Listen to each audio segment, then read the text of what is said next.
बिस्मिल्लाहिर्रहमानिर्रहीम। अस्सलाम वालेकुम नाज़रीन, FM न्यूज़ के साथ फैसल मकसूद आपकी खिदमत में हाजिर है। जैसा कि आपको पता है, खैबर पख्तूनख्वा में 19 दिसंबर 2021 को बल्दियाती इलेक्शन का इनेकाद किया गया, जिसमें खैबर पख्तूनख्वा को दो मरलों में तकसीम किया गया। पहले मरले में 17 अजला खैबर पख्तूनख्वा के 17 अजला में इलेक्शन किए गए, जो कि 19 दिसंबर को पहला मरला जो ख़त्म हुआ उसमें बहुत से लोग जीते और बहुत से हारे।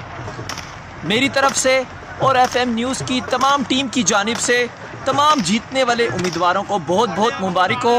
बिलखसूस पाकिस्तान मुस्लिम लीग नून के नामज़द उम्मीदवार राजा हारून सिकंदर को तहसील नाज़िम खानपुर बनने पर दिली मुबारकबाद पेश करते हैं और उम्मीद करते हैं कि ये अपनी तहसील के लिए बेहतर से बेहतर करने की कोशिश करेंगे और इसमें मज़ीद जो है वो बेहतरी लाएंगे। हमारी नेक दुआएं तमन्नाएं उनके साथ हैं।